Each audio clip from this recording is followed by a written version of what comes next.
Hello and welcome to Let's Talk About Brand. I, of course, am your host, Christine Gritmon. Now, sometimes we're talking about personal branding here. Sometimes we're talking about consumer product branding.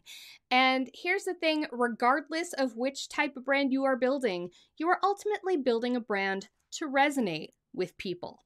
Understanding those people and what will resonate with them is a hugely important part of branding. And today's guest, Kimmy Scotti, has built brands both just springing from her own personal interests and also as an investor in other people's brands, where she deliberately expanded her knowledge and stretched to learn more about verticals that she wasn't as intimately familiar with. So today, Kimmy and I are going to talk about brand building from the inside out, as she did with her own jewelry company and now with her skincare line, Fig One. But then also branding sort of from the outside in, where you really look at all the market research, you really take those efforts to learn about things you don't already know, and then incorporate those into the brand, as Kimmy has done not only with brands that she's built herself, but also with the brands that she has supported as an investor with her investment firm, 8VC. So today we're going to talk about what goes into brand building, what you really need to know if you're going to be building a brand, how you can learn what you don't know, what the important elements of a brand are, what she looks for as an investor, and also why she has decided to build her own skincare brand rather than simply finding one and helping grow it. This has been a really incredible conversation today about brand and about passion and about learning and about how you really, a good gut is an incredible asset when it comes to brand building. Passion is an incredible asset, but when it comes down to it, you really do need to focus on some of those learnings, as Kimmy herself shares with us on her journey.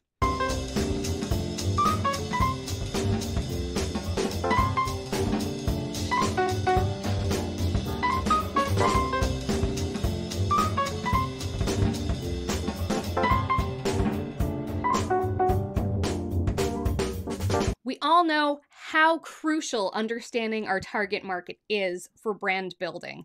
And nobody can speak to that better than Kimmy Scotti, because not only has she been a part of building all sorts of brands in all sorts of verticals as the founding partner of 8VC, but she also built her own skincare brand, Figure One, around a target market of essentially herself and people like her. So we're going to talk about building brands sort of from the inside and building brands from the outside, the commonalities of those processes, how they're different, whether you're building for a target market that you yourself are a part of or not. All right, without any further ado, let's bring her on. Hello, Kimmy! Hi, Christine. Thank you so much for having me. We like making our guests feel very special here, and I'm very excited about this conversation because I myself am a huge skincare geek. We were talking before we went live about how we both grew up in kind of Clinique families with the 3-step system and the gifts with purchase, and it really does create a lifelong love. I'd actually like to start there. Oddly enough, we both, had brand affinities from an early age for brands that we were exposed to. So what are your kind of earliest memories of really understanding the importance of brand, as opposed to like, this does this does that, this solves this problem? Brand affinity of, I want to seek out this brand. We mentioned Clinique. What are some other brands that were sort of part of your early formulation of almost yourself as a person, as a brand consumer? That is such a great question. And also would be just like a fun dinner party question as well. I think for me, I grew up in Queens in New York. And one of the first brand affinities that that you kind of acquire when you're from Queens is a sneaker brand. And so I remember, really wanting my sneakers to be a Nike sneaker and a particular basketball player sneaker, that kind of thing. And so I feel like that was the first, my first real understanding of like, oh, this is a brand, and this is an affinity for a brand that's so particular. And then, Clinique is a good one. I really stuck with that brand until well into college. I started with a yellow cream. I got on Clinique Happy. Clinique Happy fragrance was like my fragrance all the way through college from the time I was like probably 12 when it launched. And so I remember having also a real affinity for Clinique. And then the last one I really remember like early on kind of attaching myself to um, was Apple.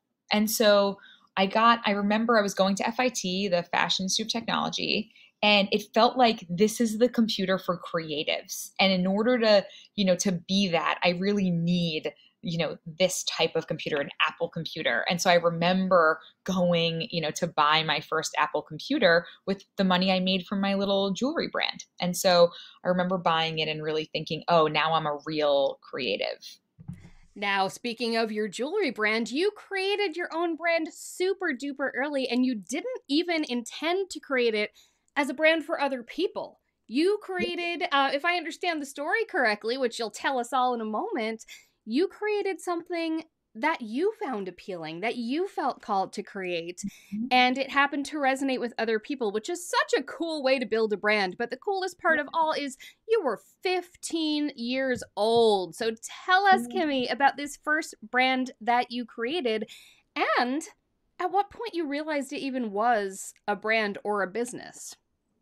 It's so fun. And actually I have such a good story to tell you about this. So when I was 15, I was shopping around in New York City with my mom, and it started to pour rain, torrential downpour. And so we just ducked into the nearest door, and that door happened to be a bead store, like a wholesale bead store in the fashion district on 6th Avenue in New York City.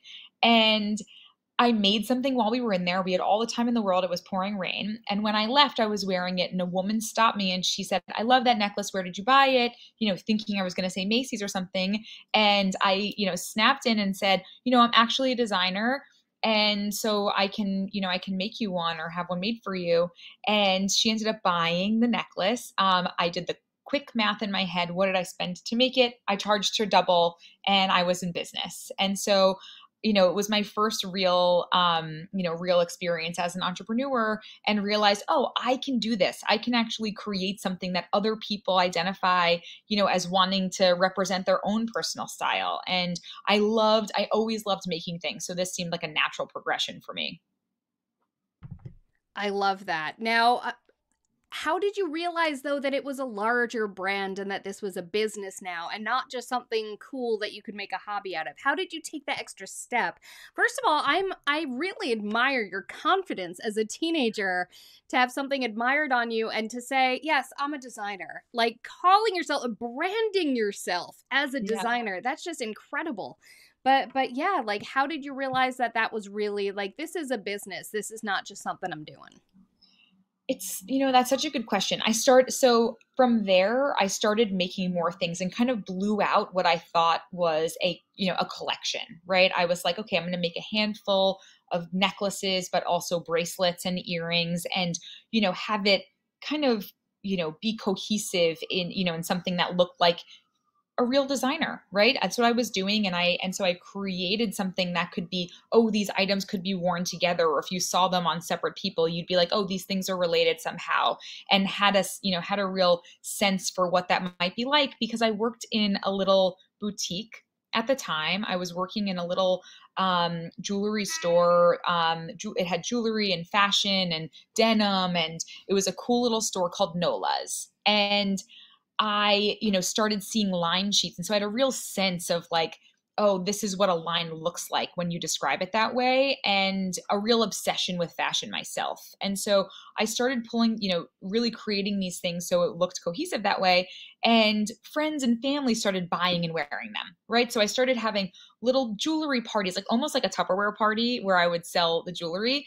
And then this amazing woman, she has a store in Edgewater, New Jersey, and she was a mom in the town I was from, and she said, you know what, let me sell a couple of these pieces. And so I sold her a couple of pieces. She asked for them on consignment, and I was like, I don't do consignment, right? I don't have enough cash to be able to like lend you pieces and then you sell them sort of, as you do and pay me back. If you really want to commit to it, really commit to it. And she did. to her credit. She really saw a young designer in me. She believed in me, and she bought a handful of pieces, and she would really move product. And so she created consistent orders for me for years, all the way through college, like 7 years I worked with her. And she was my first store. She was my first store to believe in me. And it was amazing. Again, I love that you had the guts to say, no, I don't do consignment. Instead of just jumping at every conceivable opportunity, at such a Yeah. young age, you were able to be like, nope, this is what this is, and this is what it isn't. Now, one thing that I find really interesting is that, instead of saying, this is just what I do, and, years later, this is, having just making that jewelry business your whole career, you Yeah. branched out. You branched out into other verticals, doing other things, and including other things that weren't just yours.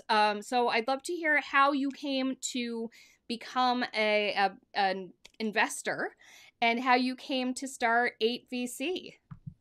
Yeah. So it's so interesting. I realized I went to FIT. I thought, oh, I'm a jewelry designer. I should go to design school and get a certificate that said that. So it's so funny that you're picking up all these things where like I exuded absolute confidence in what I was, but also I still thought for some reason I needed a piece of paper that proved I could do this if I was going to do this for the rest of my life. And at that point, I really thought I would.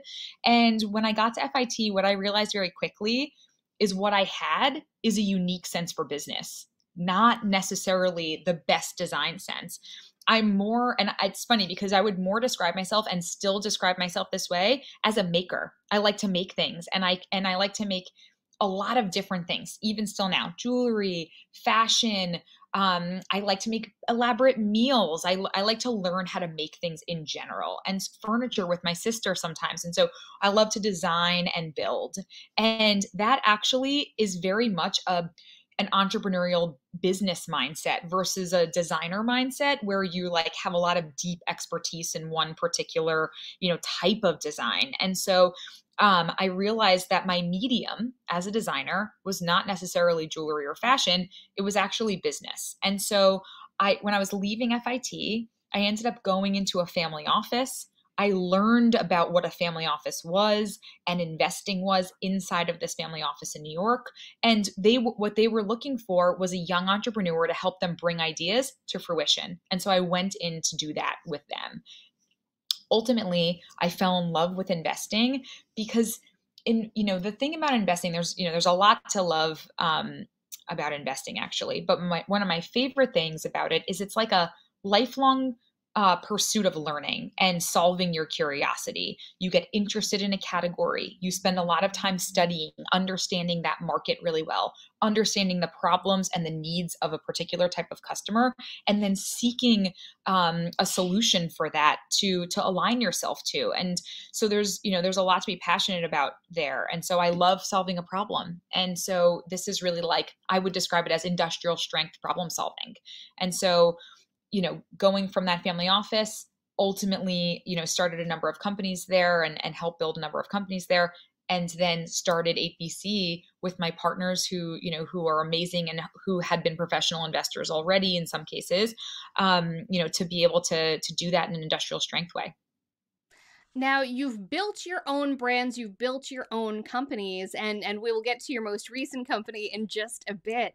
But helping other people build their brands and their companies, I'm really curious about how that shift went for you, because when you started building a brand, it's not exactly that you happened into it. You seemed like you were pretty clear-headed, but the fact is, you learned on the job. And now here you were applying those learnings to someone else's baby. So, Yeah. what were some of the early kind of adjustments in mindset to that you had to apply when it wasn't your brand? And what was actually similar? So interesting. So this is a great question. I think that when you're handling someone else's brand and company, you have to be careful not to inject too much of yourself into that business because they're almost like the purest form of that brand has come from like that founder and that founding team. And so I try to give them more my learnings from building my own companies and then tell them that their instinct is as important as my experience. And so I might give them a framework for making a decision versus an actual answer to making a decision. Does that make sense? Absolutely, you're an advisor. You're Yeah. you're you're still part of the creative team, you're still part of the brand building team, but you are Mhm. one voice as opposed to being the The voice. voice. Exactly. And I think that's really important to remember. I've seen instances where investors try to really force a particular type of solution or a change Yeah. into a business. And I think it's short-sighted, honestly. Like, sure, you might get to something more quickly and answer more quickly, but actually you're creating like a brand debt, in that business, that I think is really challenging. And sometimes your answer or your experience is the answer, but often the world has changed enough since you last built that actually it's not the right answer. Mhm. And how do you find those answers? Because again, when you were building your own brand based on just, your instincts, your killer instincts, Mhm. it was probably a pretty different situation than when you were helping people, actively in kind of stretch roles in verticals that you weren't an expert in. How did you really learn and come to be a contributing expert in what those types of brands really needed when it was something where you had to maybe do that extra step of different types of outside research? Yeah, it's a good question. I think I ultimately um, really leverage data and information. And so when I'm looking at a business and that I'm spending time on and there's a problem to solve, I'm like, what does the data say about this problem? And so if it's like, for instance, a fashion brand, it's like, okay, what have sales been like in which categories, and look deeply at the customer data to see what they're kind of asking for based on the information to decide how to move forward. And I think that you have to take it both ways. From the broad sweeping data, like there will be averages that make a lot of sense, but if you drill down to your real core customer group, there tends to be smaller whispers of information in your data that you need to dig into and really focus on, because it might look like, oh, this product is really popular, but actually what's really popular is something else about it, that it has pockets or something like that. And so it's like, okay, what makes this thing really, really sort of like an obsession worthy product? And it might not be what you think it is, right? It might not be the print, it might be something else entirely. One thing I'm always really fascinated about when it comes to startup brands and brands that are kind of in the process of getting investors is I kind of wonder, I'm sure that there's a huge variance about this in terms of what different investors prefer. Mhm. But on the one hand, there can be a situation where, okay, this brand is really strong. This brand knows what the heck it's doing. This brand Yeah. kind of has that special spark. I want to hop in and just help it grow, but let it do its own thing and not really, contribute too much. But then there's also the creative challenge of, you know, they've got a good product, they've got a good start to their brand. I think that they just need to blow out the brand a bit more in order to be what they can be. So do you understand the difference that I'm talking about? Because I'm very curious about sort of how you feel about that from an investor perspective, because obviously you love branding, you have been a brand builder yourself, you are a brand builder. Um but you also respect the brand builder. So where does the branding tend to be with the sorts of companies that you like to invest in? Do you like to see something that's a good start and really help blow it up, or do you like to see something where you're like, ooh, that brand's got something, I want to make sure that it has a solid business behind it? Yes. Yeah, do you get what I'm asking? Yeah, and I think that's such a good question. I think the answer is a bit of both. Sometimes when I meet a founder, like, and I'll use Nell Diamond from Hill House Home as the example. I'm wearing Hill House today. I'm always wearing Hill House, honestly, because she's such a good example. Um, when I saw Nell initially, her company was smaller, right? It was, pre-raising capital, But it was very clear to me when you stepped inside the business that two things were true. One, she had excellent fundamentals, really understood her margin, really understood how to make, how to make a product that made sense as a business. But on the other side, she was a clear world builder, right? She knew what she wanted the world to look like. She knew what how her customer wanted to see the world, and she really built that for them. And I think that has to be true if you're going to build a lifestyle company. And so when I got involved in that business, it was nascent. It was the first, round of institutional capital, but it was already very clear that she had this both the skill set to run an incredible business and had proven that, but also the really the understanding of how to world build a brand for this for this particular customer. And I thought that was like those two things are really hard to find in one person, honestly, and she really has that. Sometimes there's an incredible product and it has a weak brand, but people are amazing at finding and telling each other about great products, even if the brand is not awesome. And so you might build something innovative, like what comes to mind are like all those kitchen gadgets you see marketed on TV in the night, right? It might be a great product, but they have maybe not the best, most elevated brand experience, or, they might not have the best, most clean checkout experience or whatever, but they tend to be they might be a great business. They tend to be a great product, especially if it's something that's organically, getting in the drawers of, every household in America. And so I really love things like that also, that are incredible products, but not an incredible brand. And you can really help it get to that next level. And so I really look for both of those things. All right. So you have been helping build all these incredible brands. You built your own brand, then you helped build all these other incredible brands. But there was something still lacking there. You felt a need for amazing, amazing skincare. Clearly, as a skincare junkie, you had some great brands that you loved and that you used. What prompted you to dive back into the role of building your own brand and company from scratch, instead of simply finding a skincare company that maybe fit your standards and investing in it? What made you want to build your own? Because that's such a fascinating area to me, especially because Yeah. a lot of businesses, people start with something that they can have their arms around entirely. Like your jewelry business, you knew how to just kind of make it. Like you made it and that was that.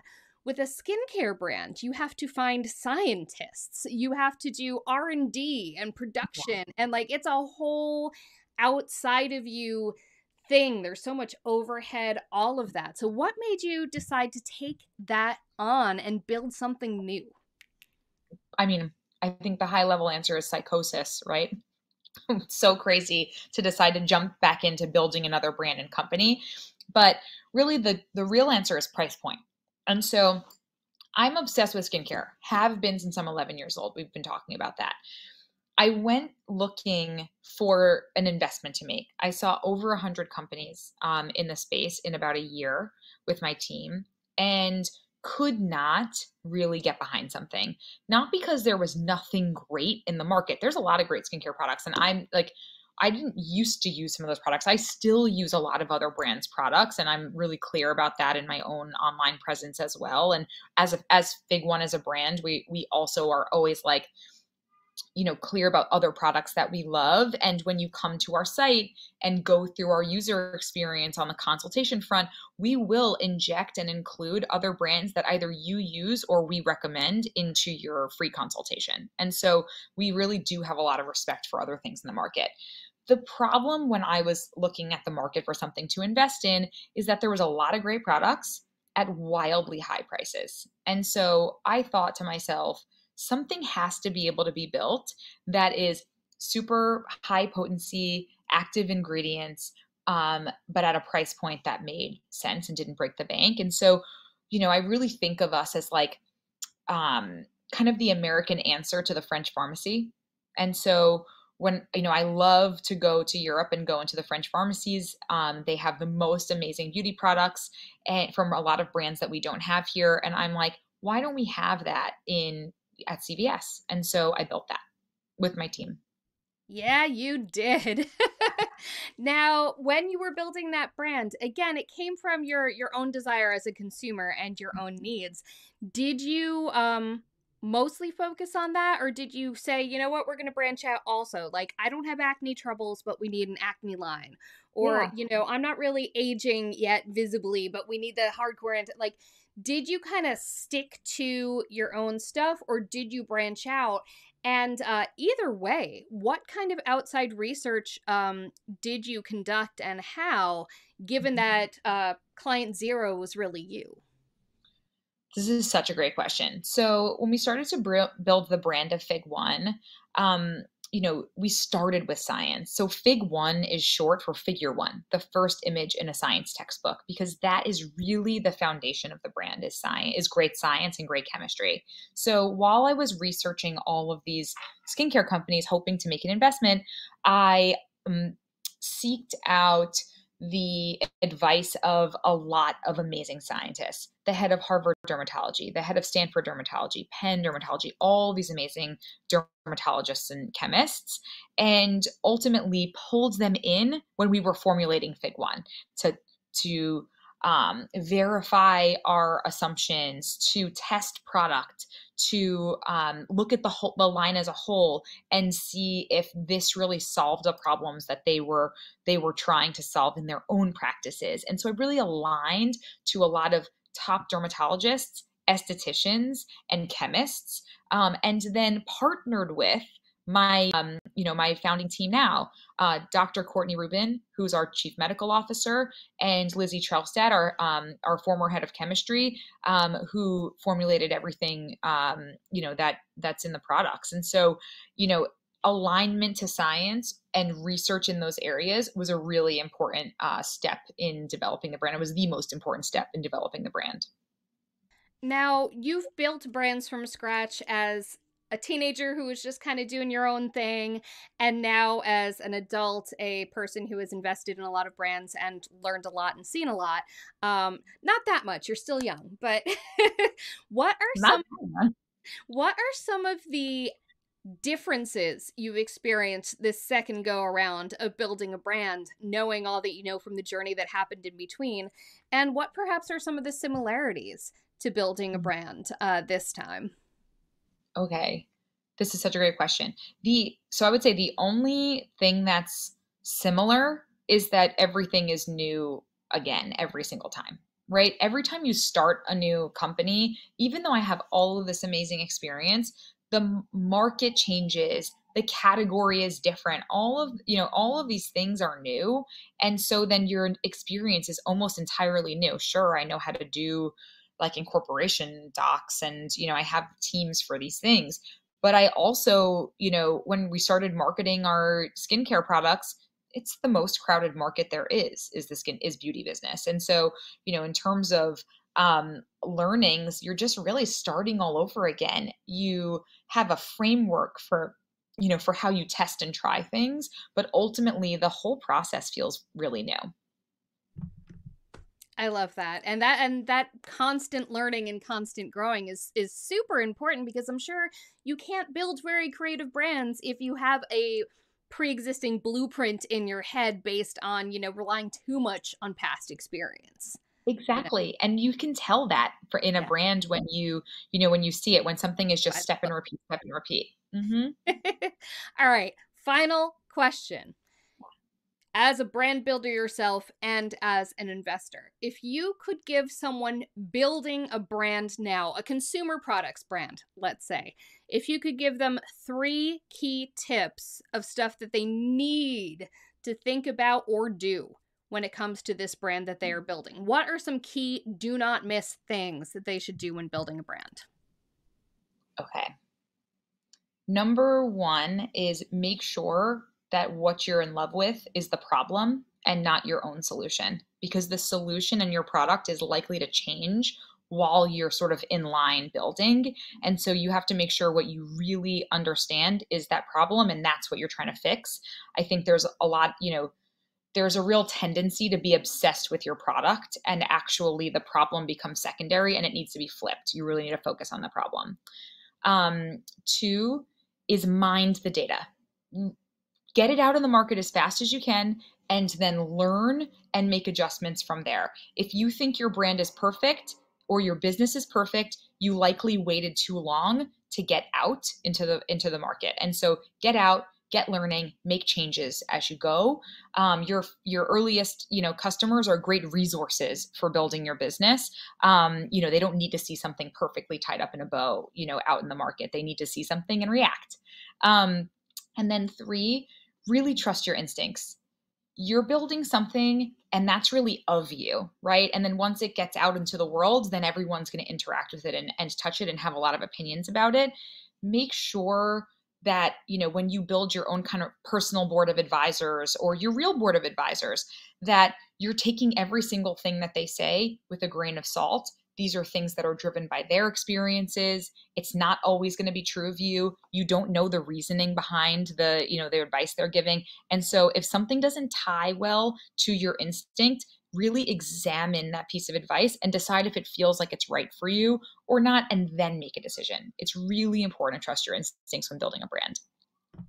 Ah, love this. Oh, I could keep going for another hour, but we are going to wrap up. Kimmy, tell everyone at home where they can find you, why they should find you, and what they will find there. Amazing. So you can find me on Instagram at Kimmy Scotti, just like it's spelled. You can slide into my DMs with an idea that you want to talk about, with a business that you want to pitch, or you can spy my great twin content. I have twin boys, and they dress really cute. A lot of sunglasses. And yeah, I love to hear about new ideas and talk about problems you're trying to solve. And so come along and find me there, and find Fig One at fig-one.co, or at your local CVS store. So find us on shelf next to your other favorite products. Awesome. Thank you so much for being here, Kimmy. Thank you so much for having me. This is so fun. I love talking about brand. And thank you for joining us for Let's Talk About Brand. Whether you are listening on your podcast player of choice via the Adweek Podcast Network, or if you're joining us here on YouTube. I hope you'll join me again next week when I'll be talking to another guest expert about another element of branding. Bye.